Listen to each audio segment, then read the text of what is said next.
So let's get started for this restorative yoga session. And this will be a collective of moving through the extremities in the beginning. But I want you to associate your back muscles so that when you're lying onto your bolster, you're able to really breathe into the front body.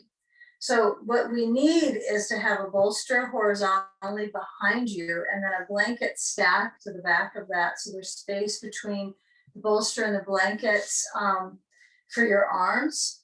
It's been a couple of weeks since I started this way. I like to kind of travel through my sequences so that you get a variety of for your body and for the circulation in your nervous system.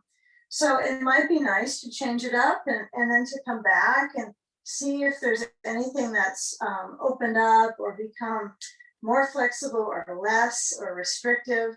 So start to come back onto your bolster, have your blocks nearby, have your sand to place across your ribs.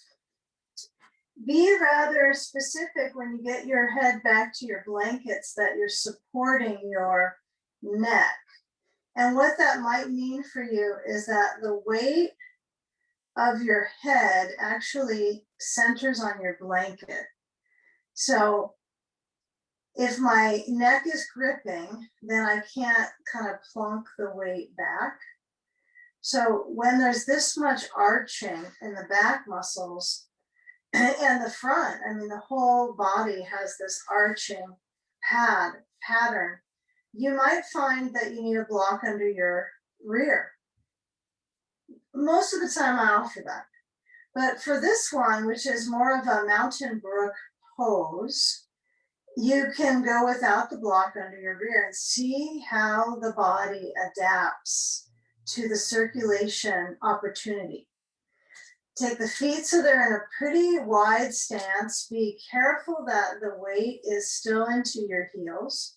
So that may mean you set your feet fairly wide apart and then let the weight of your seat center and then reach for a belt.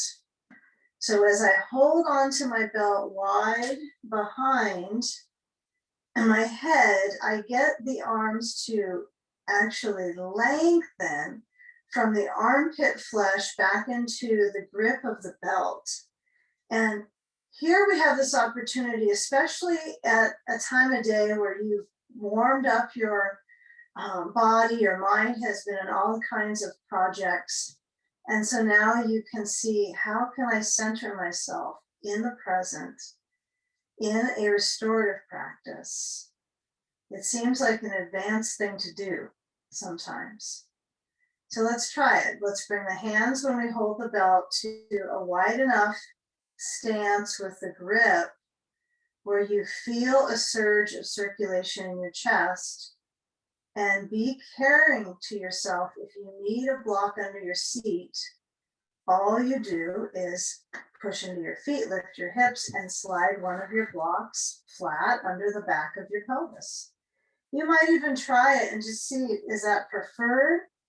Do you like to work with the challenge without the block, or does it help you to have that support? So we take our first horizontal chest opener pose, and we feel the breathing in the front of the body. Let your hands slide out on the belt quite far so that with that openness, you still have a thread of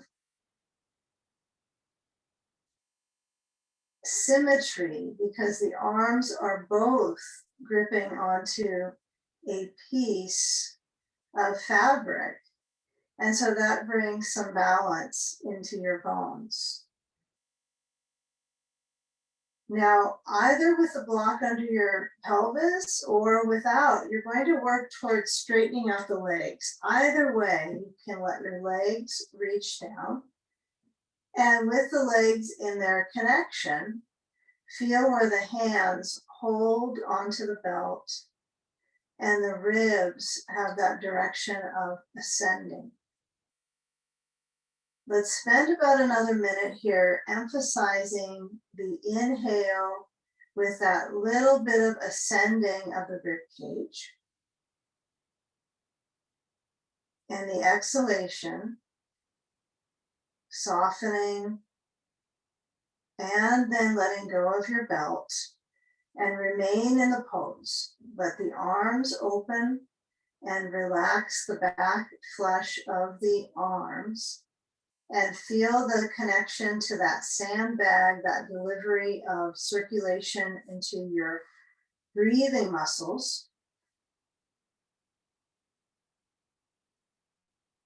Align your mental connection to the pace of your breath. 4 count in breath and a 5 count out breath.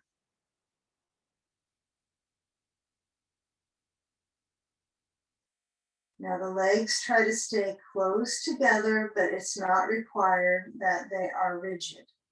So it might be useful in the last few moments of this pose to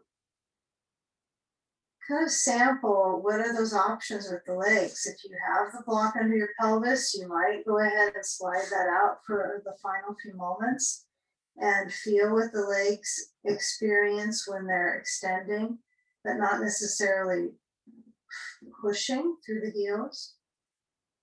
So we connect to the spinal wave. And what I like us to do is kind of keep that continuity of exploration. And so as you start to move into your side sage, it'll be very simple. We'll walk the feet back in towards the seat. Feel the elbows making their imprint onto the ground between your bolster and blankets. If you have a tendency to kind of push down into the bolster, notice that if you can actually put your elbows on the floor versus kind of snagging the bolster with your elbows. Feel the difference of the stretch of the chest. And then we'll roll to our left side and then move the sandbag down for a moment. And then we'll come into the side sage. So I'd like you to explore if you have a block or a ball. I'm going to put that on the inside of the right leg.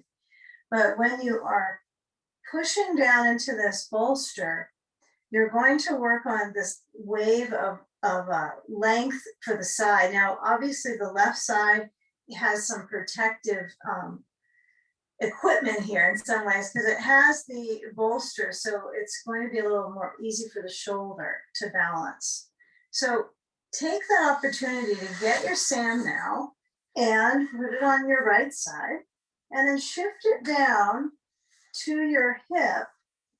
Be sure your ball or block on the inside of the right leg is secure, and then start to move.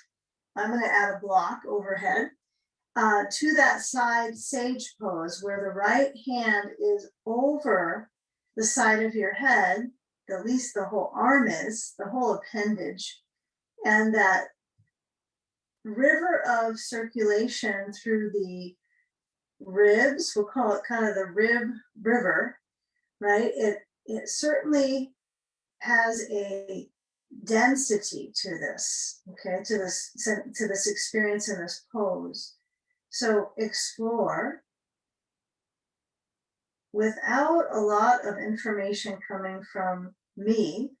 Explore the movement of your ribs, whether they oscillate a little bit or you feel like you're going to turn down into the bolster. And then center back into your breathing. This session is often a moving meditation.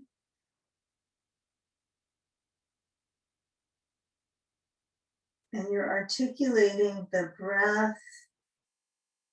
You can take it real seriously, or you can take it with a little bit of relaxation and smiles, a little bit of ease, nothing that is very harsh, but let the breath permeate the pose.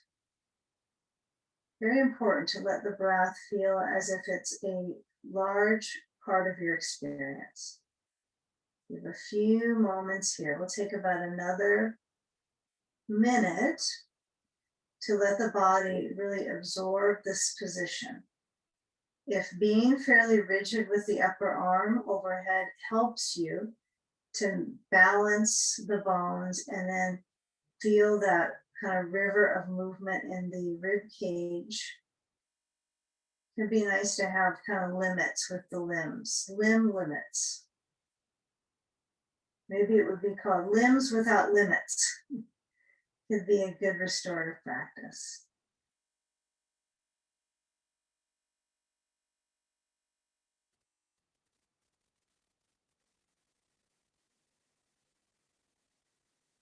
You know, knowing that this practice really provides you with kind of this full inner focus. Most of the time our bodies can get there, but the minds take the longest time to arrive or even stay committed.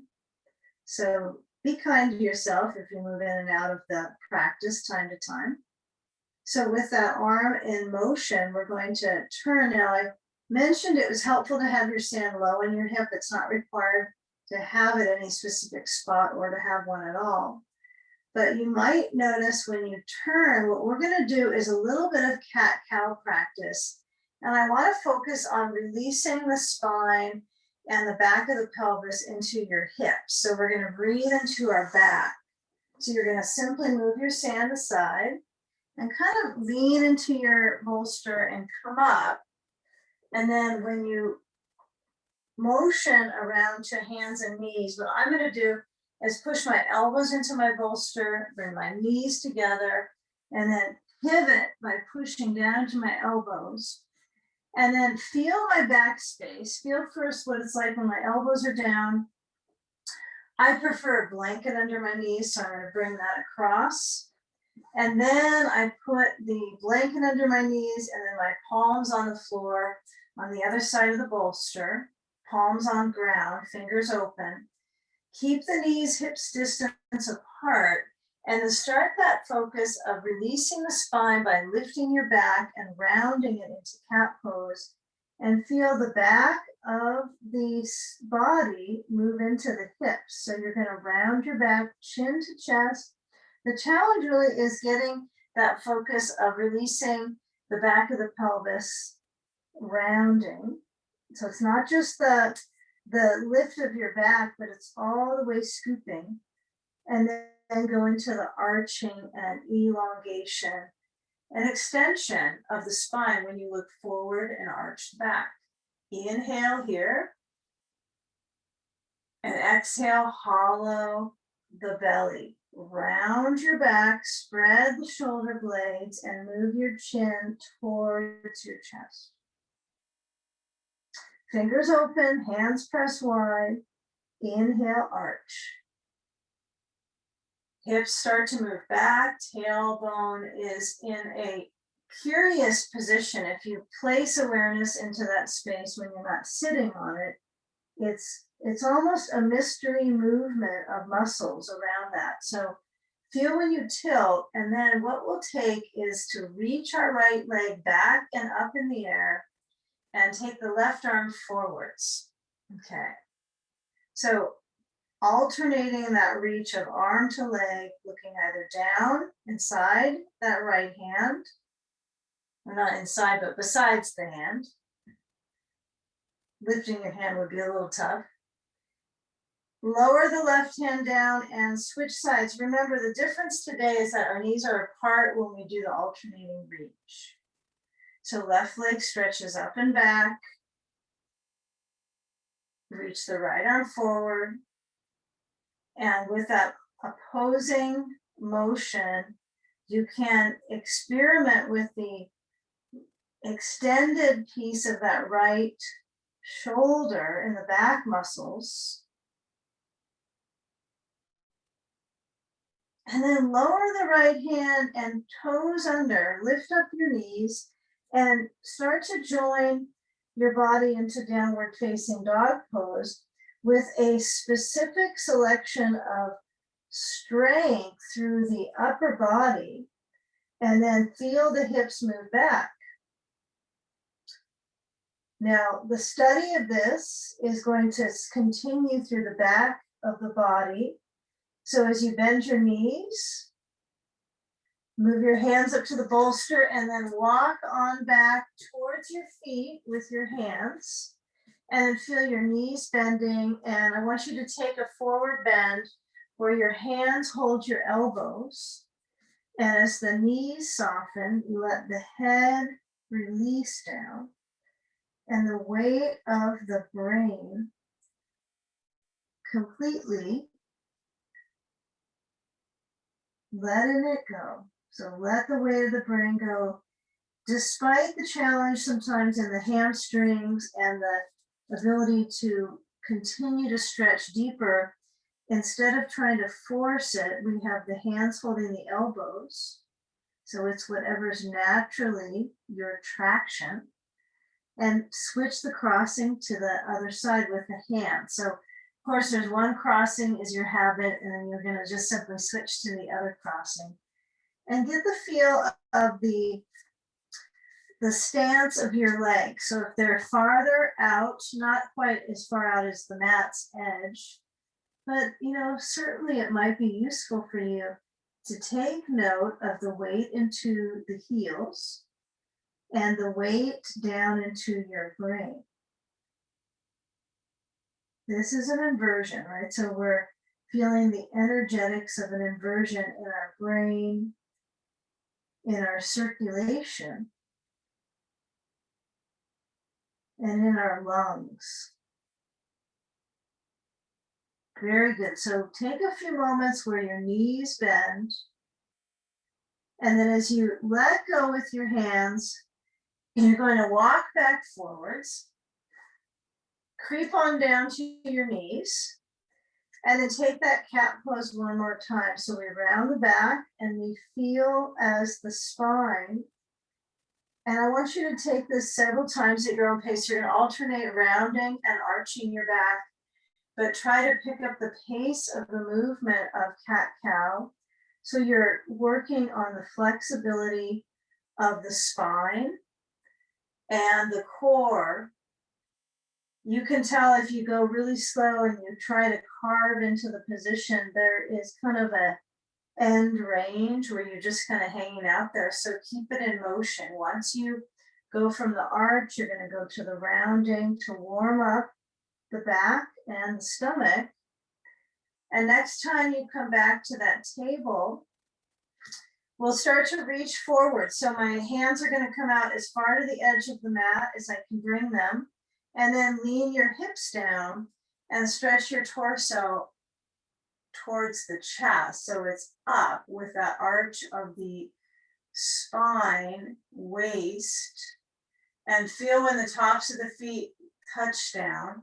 Can you let the toes relax and move your shoulders back? Yeah. So get a feel where your shoulders have motion, but they can kind of shift.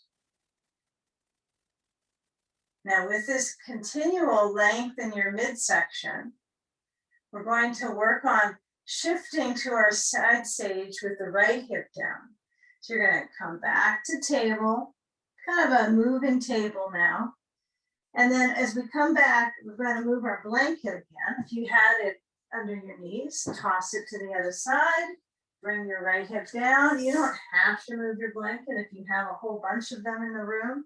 You could have one under your knees and one and a couple under your head. But we'll move into the side sage. So what we do is we move our right knee up to the bolster. We shift our left thigh back. So the inside of that left leg has something under it to support the traction of the knee to the hip joint. We kind of stack those. And then as I lean into the bolster, I have this reach of my left arm. Now I have a block overhead. Not everyone likes to have that connection. Some like to go farther and have the arm kind of lower down to the ground. So it's up to you if this is a version that you continue appropriate, you consider really appropriate for your body. So when you continue with that length through the arm, that appropriate amount of reach, now that's an interesting thing to think about is what is the appropriate range for yourself. It would be where you can find success with your breathing. So if it's labored and a little choppy, it's too much stretch. So feel when you're witnessing the experience of sensation. And it might intensify, it might lighten up. There might be new areas that are revealed to you after you settle into the shape. So I feel when I start this one that it's all kind of from my hip to my armpit. It's kind of the experience. But then after a little bit of time, I begin to feel it in my leg, right? The front of that left hip flexor through the quadricep. So take a few moments here. Feel where the side of your head is perhaps on the blankets. Breathe.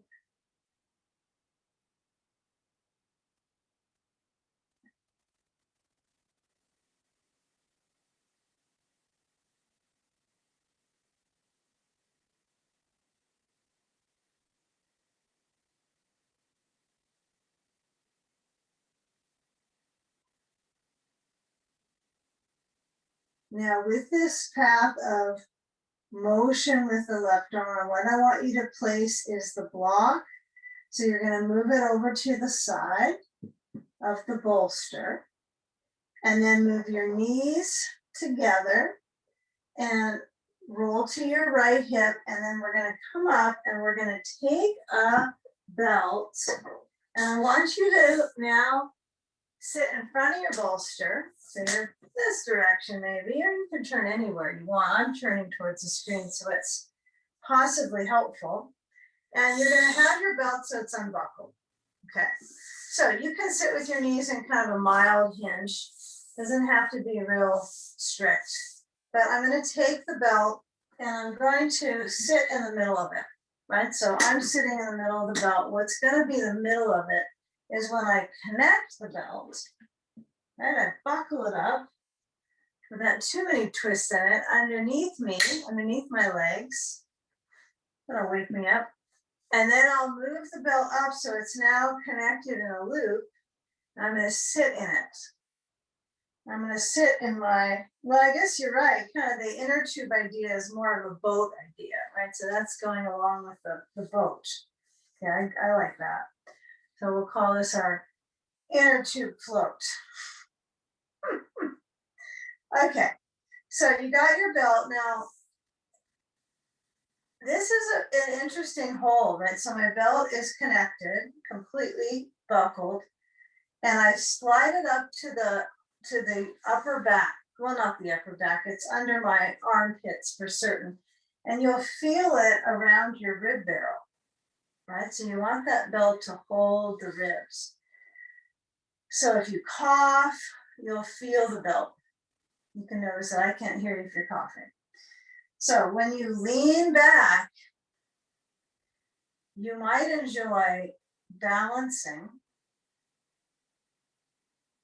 That's what you write on a list when someone says, what are some of the things you enjoy? Your hobbies, you like balancing. So you lean back and the knees are slightly apart for me right now. Traditional boat pose, they're together. Okay, but this is, I'm just not traditional right now.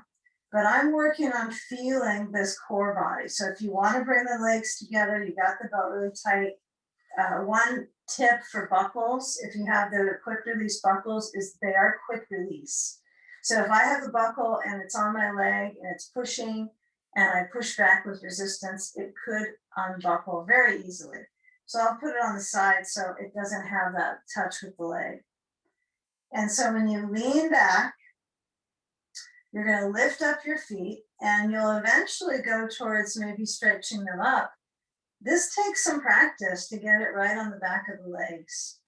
And it's not going to go behind the knees. It's going to be just above the back of the knees.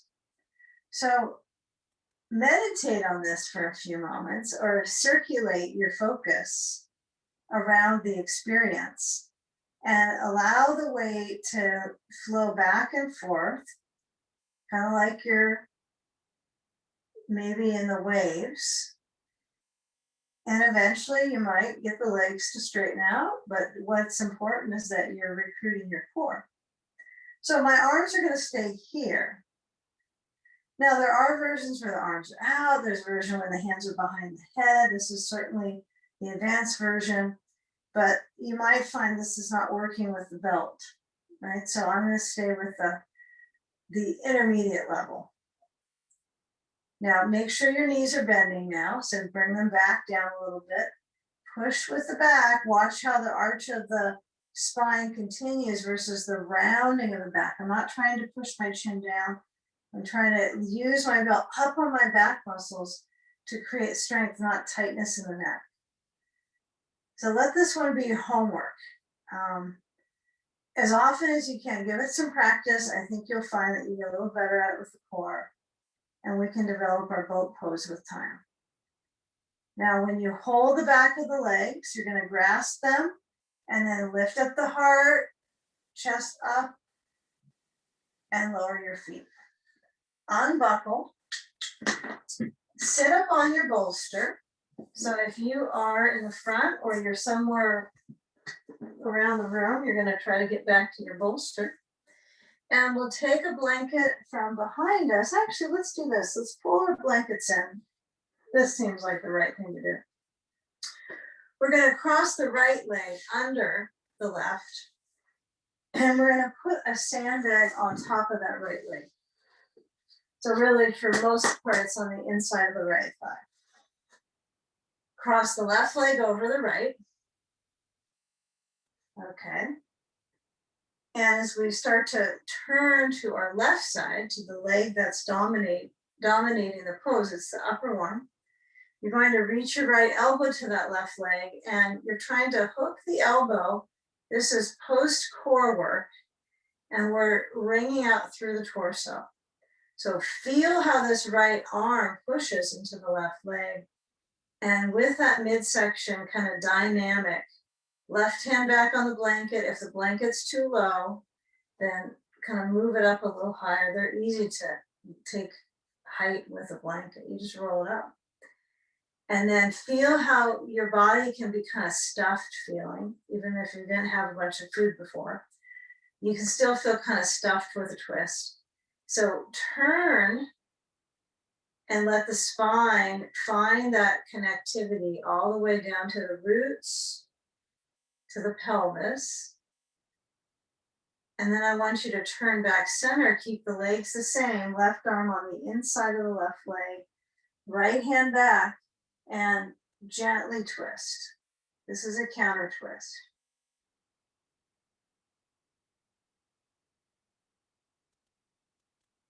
Inhale, exhale, center. Okay, let's switch sides. So I want you to take a crossing. So we're going to bring our feet together in Baddha Konasana, cobbler's pose, soles of the feet together. Before we switch the crossing, we got something in between. You're going to reach your hands to your ankles, let the feet fall open up, and then lean forward to stretch your back. If the hands can touch onto the floor, take them down and feel how that back circulation, how your spine and the back of your pelvis lead into the back of the hips. Your feet do not have to be close to the bolster. They can be wherever you want them, right? But they're together. The farther forward they go, the more this will stretch around the side of the hip. The closer in, the more on the inside of the leg, but also a little more challenging for knees. Good. So let's take another breath here. Exhale.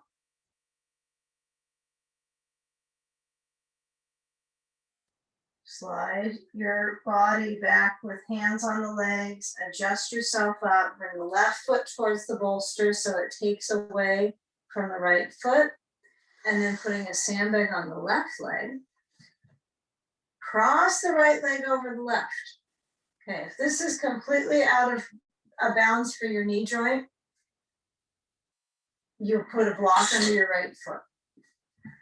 Okay, so this is another option. Block is forward under my foot, or my foot is turned out with the block under it. So this full crossing is challenging for the spine, but it's a nice booster, right, for your hip joint, stabilizing. So now let's turn right. So we're going to grab that right leg with the hand, could be the knee or just below. Noticing when you attempt to turn that there's resistance, but you have the power kind of within you to bring your right hand back to the blanket, and then lift up your side body, let the sideways reach, and hook the left elbow outside. Well, actually, it's just below the right knee. And then you push and you create that rotation. Yeah, and then work on this empowerment for your breathing muscles. I'm adding this in specifically for the breathing muscles. So feel how the twists reinforce the circulation in your chest, your upper back, your lungs. So the lungs are like sponges right now, absorbing and dispersing, exhaling.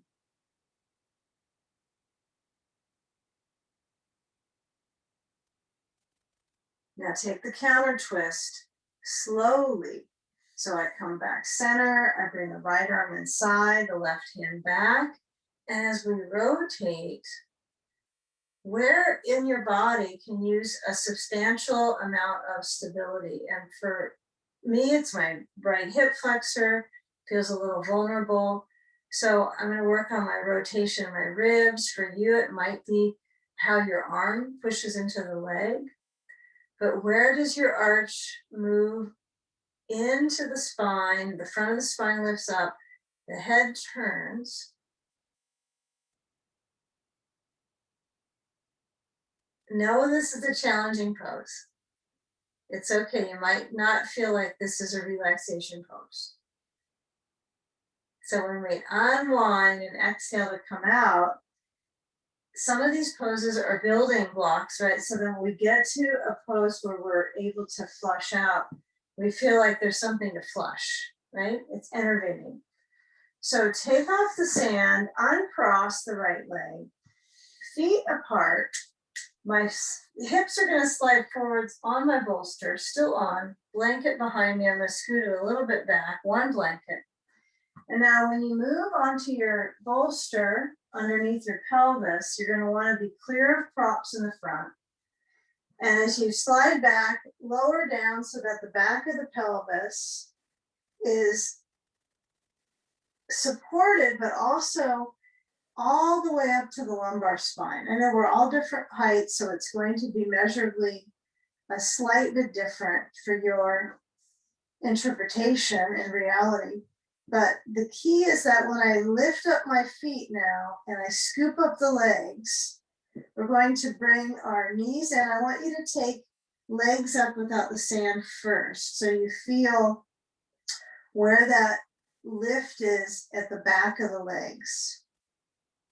I mean, if there is any, because, you know, the reality is they're kind of like these long bricks, right, that kind of shoot out of the back of the sitting bones. And now there might be some challenge with your flexibility.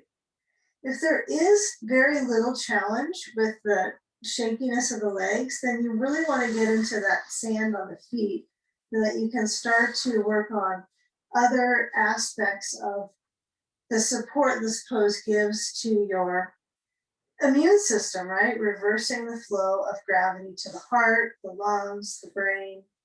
So as I bend my knees, now I'm going to use my sand, put it on my feet.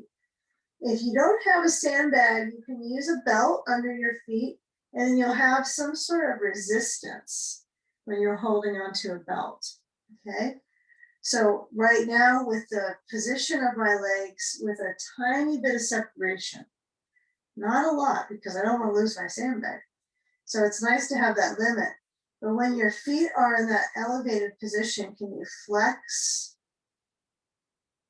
Okay. And then let's move our elbows open and the hands straight back from the elbows in cactus. The bolster is quite helpful for your lungs, but also the kidneys, because it is living in the back of the waistline, the bolster, where they are. So feeling the hydration of the pose internally, and without too much conversation of facts or what we consider to be the benefit of the pose, feel for yourself and noticing where you can create some symmetry, because this is offering us an opportunity to equalize each side, noticing what's similar, the back of the knee, the ankles, the soles of the feet. But what's similar above those areas is going to be, for this position, above meaning if you were standing, that those parts, the organs, that is where we get the most restoring, right? We're really restoring and replenishing the circulation to the vital organs. Reversing the gravity's downward pull.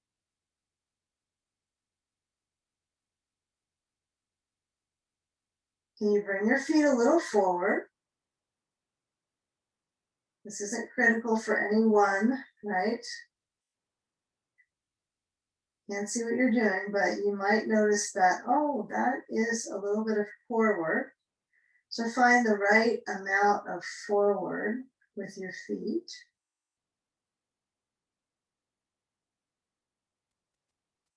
Now take a bit of a leg press. So you're going to bend your knees. And I want you to really work through your heels. Okay, so feel a little bit heel dominant, like you're trying to turn the foot so the heel is pushing up. Even if you don't see that your foot is turned at all, you have that activation and intention, right? Even if I can't see that, or I don't really notice exactly in the screen that my heel is very high, I'm trying. And then as you bend your knees, feel how the foot has to move and carve itself down for you to actually attain movement. And then as you draw the knees to the chest, they move in with gravity. And then if you have sand, I want you to put it on the back of the legs. So you have this basically upward facing forward bend. But it's nice to kind of scoop up the sand. We'll have it with the knees bent today. We often kick the legs back, but different. And that will smooth out the lower back.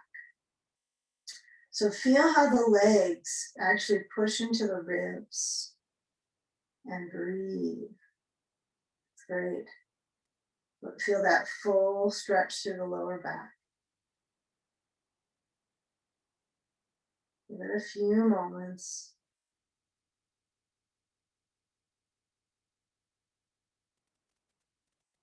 Now, when we move the sand away, since we're already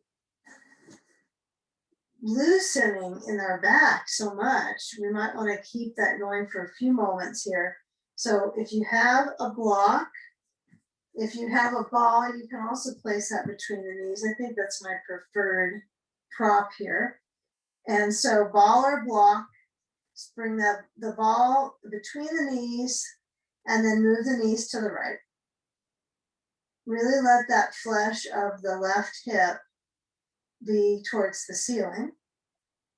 And then these go to the other side. Let's not have it so it's a frame, like you've got to stop, frame, and hold, but keep it in motion so it's fluid. And as the body moves and carves through the back, the one thing you might play with is when the knees go side to side and you bring them over to one side, you start to scoop the knees towards your chest. So you're just careful that when you move them back up center and cross through the middle, that you don't put the knees too far forward to tighten your back muscles. So with all this work we've done to loosen up the threads that hold us together, keep that fluidity. Let's take it just a few more times. Not worrying if you've done exact amount for each side, but the interest is there for that core body. If you happen to have a ball, right, you're going to try to squeeze the ball. Either prop, you would be trying to bring the muscles of the legs together. You know, and you have that structure in the center that is going to create that resistance. You have a barrier. Now, when you come back in center, let's start to flow the knees to the chest and the hands to the bolster. Good. And then when you're here, can you move your knees to your chest and then push the bolster and keep a little bit of pressure with your hands on the bolster and push it forward from underneath your back to just in front of your seat, and then lower your feet on top of the bolster. Hopefully that went smooth. Now I try to keep my bolster so it still feels like it supports my feet. The difference here is the challenge on the feet, right? Sometimes your feet will turn and splay out. So what I want you to do is be sure your blocker ball is between the knees, and you're going to push into your feet and lift your hips up. Okay. We only have one prop that we're using between the knees, but another prop we could either use but not add on is a belt around the legs, but closer to the knees. So what I want you to do is, instead of adding that prop, is when you lift up your hips, instead of trying to squeeze the ball, simply merely hold that ball with the leg muscles and feel when you're lifting your hips and you're lifting, you're going to try to get them as high as they'll go with your heels driving into the bolster. Push down. And then the elbows by the sides, hands up like you have robot arms. You can bring them in as close as you're comfortable with. Don't get too carried away with the robot part, but feel how the elbow bending presses, and then keep the shoulders moving back and down. And then as you lower down the spine, remember that the spine is mobile, right? And you want to use the mobility of it completely. So when you round down, let the very base of the spine, the lumbars, feel a little scoop, a little bit of a tailbone in, pelvic tilt, and then center all the way. Okay. Now this last time when you come up, I want you to bring your arms overhead, lift up your pelvis, hips towards the ceiling, stretch through the lower abdomen. So try to keep a lift of your hips, and then lower down, spine length. Ease the back to the floor. Good. Okay, now as you bring your knees to your chest, we're going to take the ball or block away. And I want you to move anything on the right side of your mat away so you don't have too much clutter. That's pretty much everything, right? If you have blocks or belt or blanket, that's another issue. Now, when I take the bolster over to the right, I'm going to keep my blanket over there. I have a thought right now. It's there. I want a little more height under my bolster, or you could have it on top of the bolster over on the right. So when I am back, I get a feel here where my hips are centered. My right leg stretches down. And now as I pick up the back of the left leg and draw that knee to the chest, I want you to feel that lower back lengthen. Okay? And then as your leg has resistance pulling forward, you're going to cross the left leg over to the bolster. If you've got a ball, you're going to tuck that into the sacrum. This is important, I think. You might even feel the connection of the ball awareness and then the very lower abdomen. that connector, that kind of layer. Okay, or you can pretend you can. All right, now we'll take a sandbag and we'll place it on the outer left hip to get a feel of that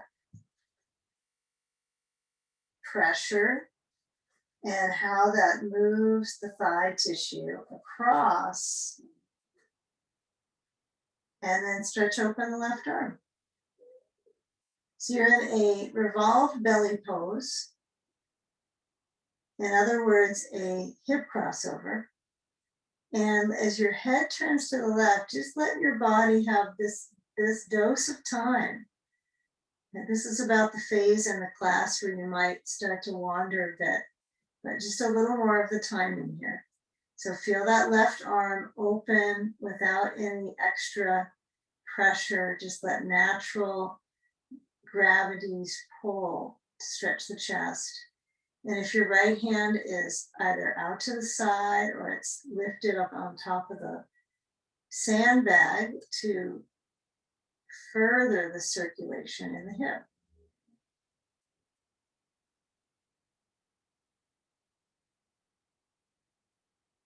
Yeah, feel where there is effort in your ribs. I mean, they are a whole different world of possibility with their expansive motion with your breathing.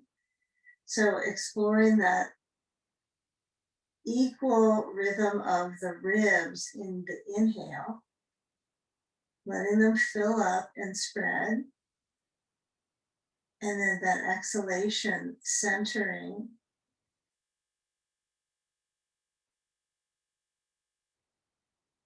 So as expansive as you go, and then retracting and centering. Now, when you bring your head back center, I want you to take a few moments here to reach your hands together, interlace your fingers at the roots, and then stretch your arms back overhead. If it's possible to move the arms that way, if it's a little stress in your shoulders, then of course you pass.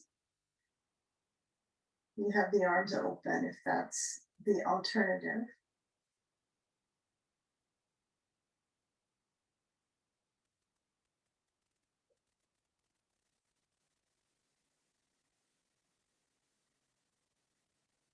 Now, as you bring your arms back to the sandbag, take off the sand, and in between the two sides, we're going to move the ball away. And then as you hug the legs into your chest, I want you to scoop in the legs and circle. So you're going to hold around the kneecaps. Circle the sacrum on the floor. As it scoops around both directions, get a feel of the knees moving away from you.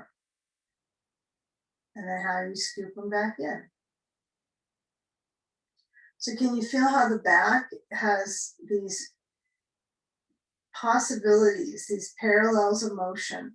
So we're going to switch sides. So your feet go down, you get your bolster now. Last side, I had my bolster up a little higher, which I really liked that. That felt almost just kind of a transfer of power of the back muscles into the hip, and it was comfortable, a little more comfortable. So I'm going to equal that, but I'm not going to have a blanket on the bottom. It's just on top, but all that matters is it's the same height. So I'll kind of relax my necessity of setting it the same. But as the left leg lengthens down, can you move your right leg in towards your chest? Well, actually your ribs. Hold the back of the leg and really get that circulation all the way through the back. Not so much it has to be my hamstring, it's my back that I'm stretching. Knee to chest is more back stretch. Might be hamstring, but there's a lot of back releasing. And then as you start to move your leg over to the bolster, you're going to help it along with your hands. And you'll get a feel here. And then maybe add a ball to the sacrum and a sandbag to the outer right leg. It's up to you. But when you stretch open the right arm, your head turns to the right. Sand is really good. Not required, but very nice to have one sandbag to the exterior right leg. The balance of weight of the sand is critical, right? We want to have it pretty balanced out for the joints between the knee and the hip because of that thorough traction. Yeah, and let the right arm move open, let your head roll to the right.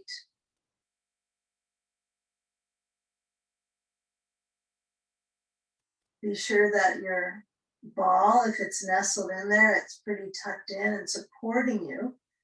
And then as your body spirals the ribs, the spine to the right, let the weight of your head turn.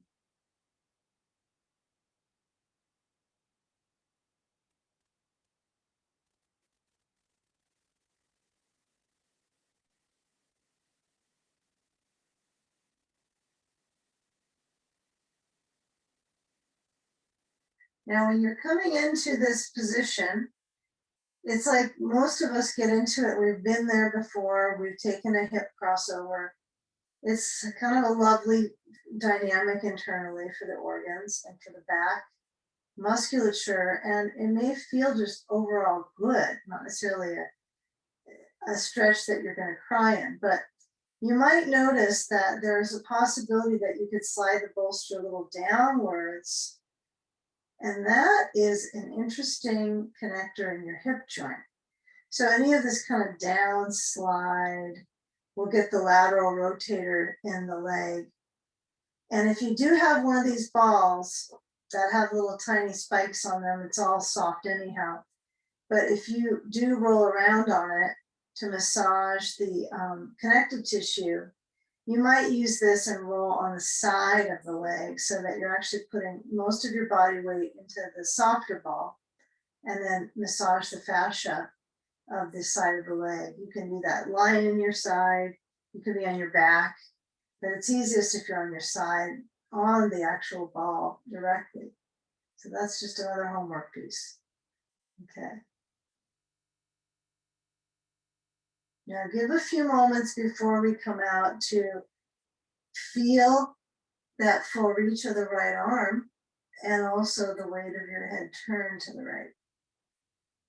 The opposite of the crossing leg. A few more moments.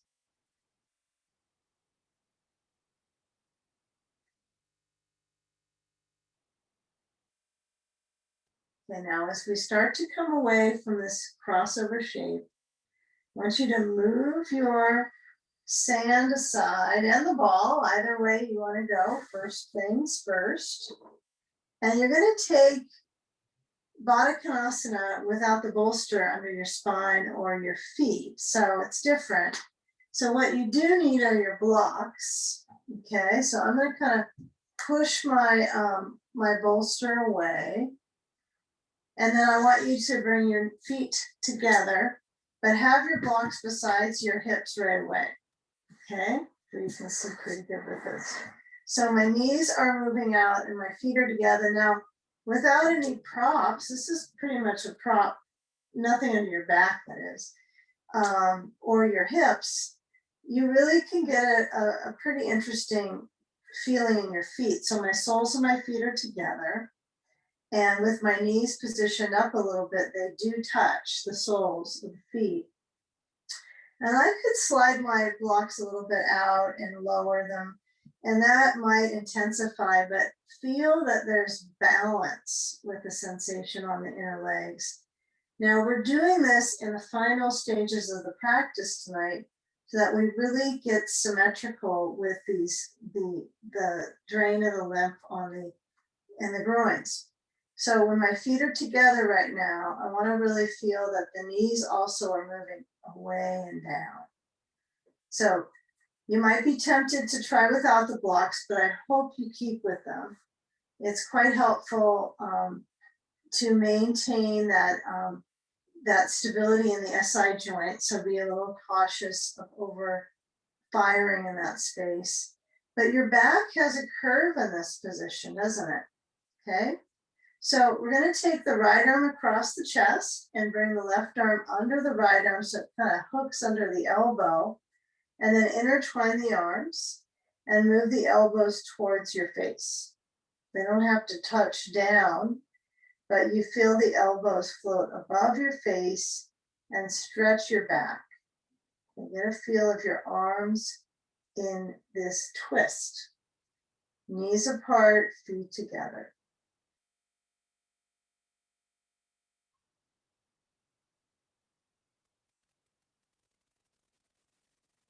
Now, as you change sides, I want you to stay simple with your shoulders in this position of acceptance for the back so it's ready for the next side. And then as you uncross and then cross the left arm over the right, intertwine and try to scoop up the elbows towards the face. You may feel no difference at all with your shoulders on this pose. It might be a lot. Breathing. Okay, now a few more moments with the arm crisscross here. So, you know, if you bring your arms from one side to the other, like when you work with your hip crossover, it's different in the shoulder joint, right? The whole movement dialogue is slightly busier in some parts of it. So just kind of notice the tracking of the shoulder. And now we're going to unwind. I like this spinal cycle because it's a very complete symmetrical layout. So then I bring my knees up and I place my feet. I'm hoping they're hips distance apart. I'm going to kind of peek down to my feet, make sure that the feet are straight forward. The toes are forward. My feet are not turned out as far as I can tell. And one thing you can do to monitor that is to put a block between them. That's at least going to have them kind of facing the direction. It doesn't mean that it's required, but you can try that. So if you want to kind of put a block between your feet, so the block is at mid-width, right? It's the mid-width for me. So that works well to at least track it. The feet don't have to stay completely stuck onto the block on the sides, but it gives you some margins to work in. And then please come into the bridge pose one more time. Lift up your hips, push down into your heels, really work down into your heels to lift your hips. And then bring your hands either together underneath you, clasping, and roll the shoulders down and in towards the spine into a full bridge pose. If you don't want to clasp your hands or it's just very tough to get there, bring your arms by your sides, but straight down towards your feet, palms open, and try to get your shoulders back and down. That's perfectly fine. Now, when I push down to my heels, I lift up my hips. That is the last place that feels like it gets up. The hips, right? The thighs are all ready to go, but the hips are just maybe a little bit stiff, right? That's part of the stiffness there. Now, as you lower down the spine, let go of the clasp of the hands. Okay, we'll kick away the block and we'll bring the feet out as wide as our sticky mat, no wider. Move your arms open and windshield wiper your knees right to left. Let the sway of the legs support your hips. So I want you to really consider that the rear on the floor, when you sway your knees side to side, you can feel a little massage into the hip. One thing you might do before we come up, we're going to come up, do one main pose, and then go into our final relaxation. But if you have a ball right now, you might put your feet a little closer to your seat so you can lift up your hips and get the ball underneath you, and then put it over underneath one buttock and massage back and forth, side to side. Put your body weight down to the ball. So don't try to hold yourself up off the ball, but let the movement of the ball, because it's just going to roll, let the body weight push down into the ball and massage your glute. And then go to the other buttock. Yeah, these are worth the dollar.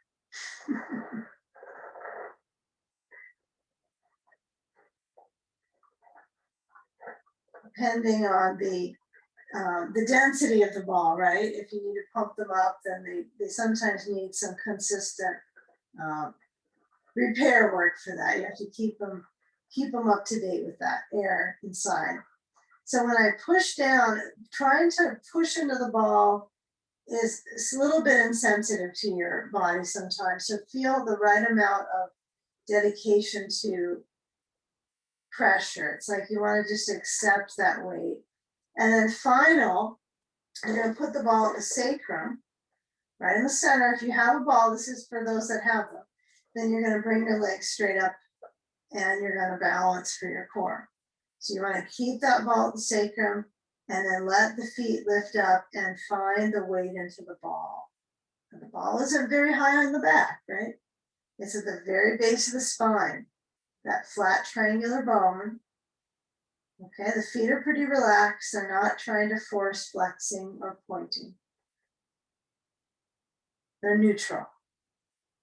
All right, now bending your knees, hinge at the knee joint, and feel that motion in the hip go slow.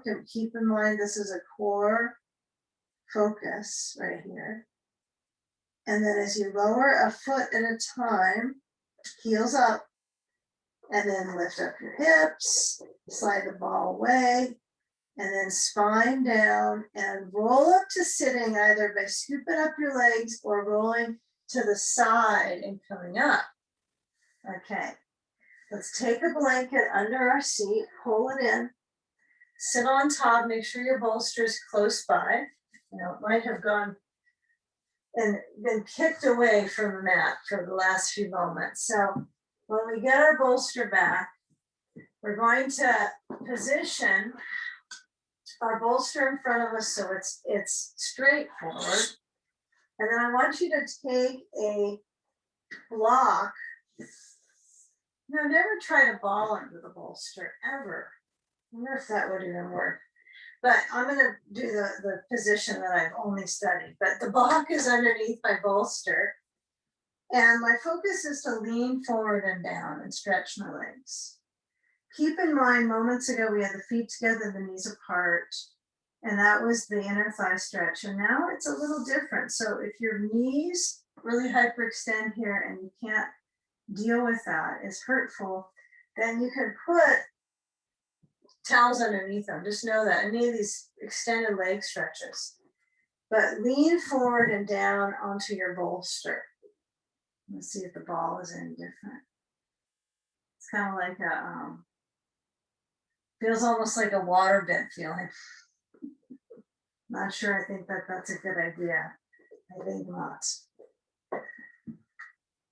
Thank you for letting me take your time to figure that one out.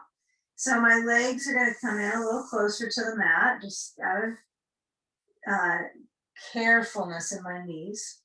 But I want you to feel how the back muscle stretches. So think of it as one piece, right? I know that there's myriads of pieces you can name in your back, but let's just keep it simple in the final moments here. Let your head bow down and feel the back muscles and breathe into your back. Let the breath expand and feel the abdomen relax. There's no reason that you have to tighten in the belly here. Let the stomach feel like it's safe and comfortable to just be. No harshness in the focus mentally on the belly organs. Just let them release and move with the breath.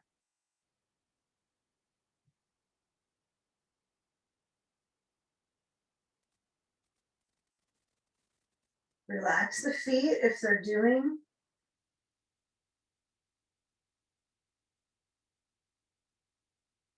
And now where you feel the back muscles in this calming position, we'll let the hands slide up on the bolster. That bolster with a blanket may be like a little more support than you need, but keep in mind some of these poses are really nice to be in this cat shape for time without having stress in the arms.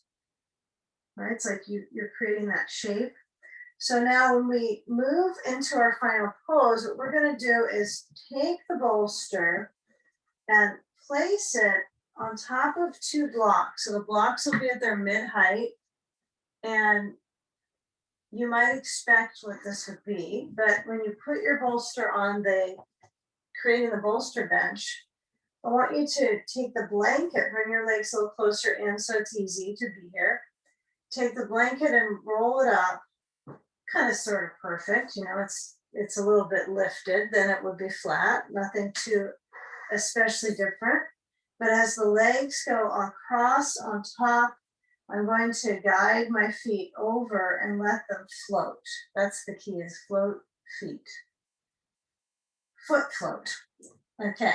The blanket could be under your head or it could be spine support.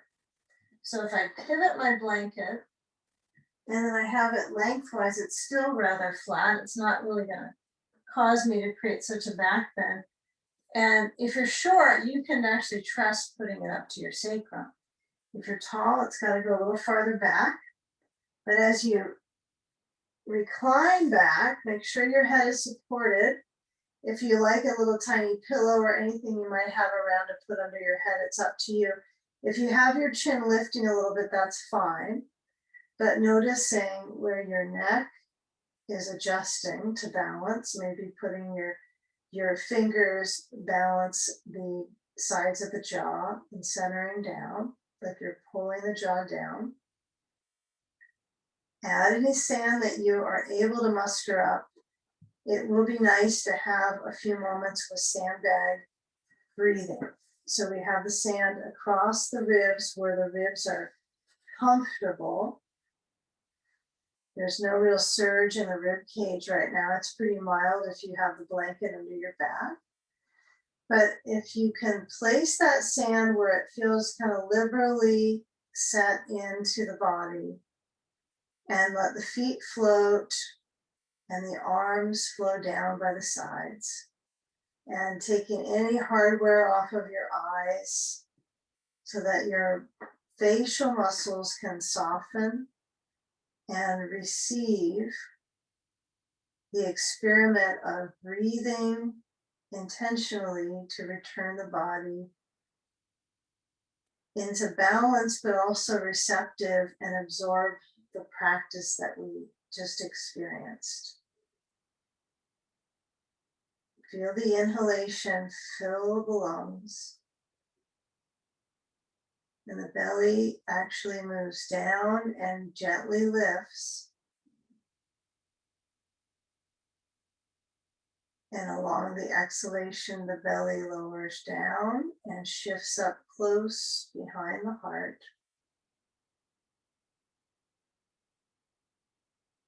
So the stride of breath feels like the inside has movement.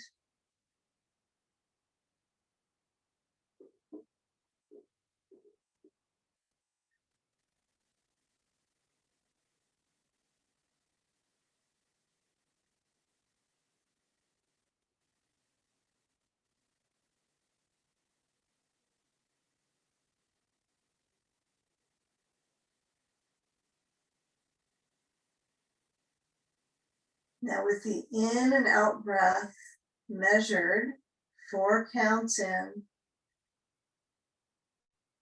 and 5 counts out.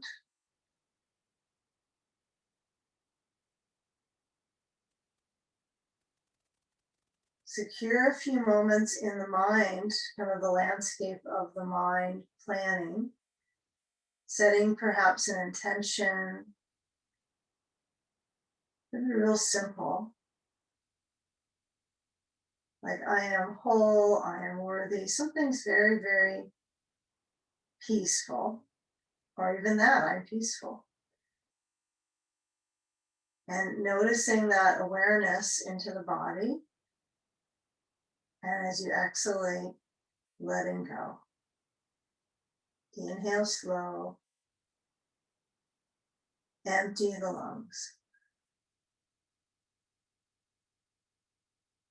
Now with the feet in that relaxed phase, it's so nice to have them not stepped on, right? You can feel how comforting this is for the legs to escape their their habits and constant directional requirement of you. So let the brain kind of notice that luxury, even if it's not bedtime. And if you have sand, you're going to remove that aside. And place a moment here where your back, if you're in a little bit of an arch with the blanket, you can't bring your knees to your chest safely. So if you don't have a blanket under your spine, you can pull your knees to your chest and roll to the side. Those of us with a blanket through the spine will bring our feet to the edge of the bolster and blanket, and then roll to a side and use your hands to bring you around and up, and find a few moments to sit in a cross-legged position. Feel where the knees motion outwards and how that kind of brings the pelvis in closer and feels like it's a container, right, for your core, the pelvis, right? So when your knees move out, it's much more conditional for your core muscles. And if your knees are straight forward under you, like when you're in a chair or car seat. So this is a helpful position if your knees can provide the position for your center. And bring your arms together at the hands, interlacing the fingers. Turn the palms forward and round your back to scoop into the spine stretch. Inhale, lift the arms up, stretch through the side body. Try to lift up enough that the side waist makes motion. Stretch over to your right side. If I'm mirroring you, great. If the screen looks the opposite, no worries, just go to one side. Come back to center, stretch over to your left. Try to keep that lift out of the waistband. And then as you come back center, feel how the eyes can stay with their closed, and then bring your hands, meaning C-L-O-S-E. Okay. With the hands together, you're going to lower the hands in front of the heart, bowing into that provided heart space. Inhale together. Feel the community and the support of this small group. And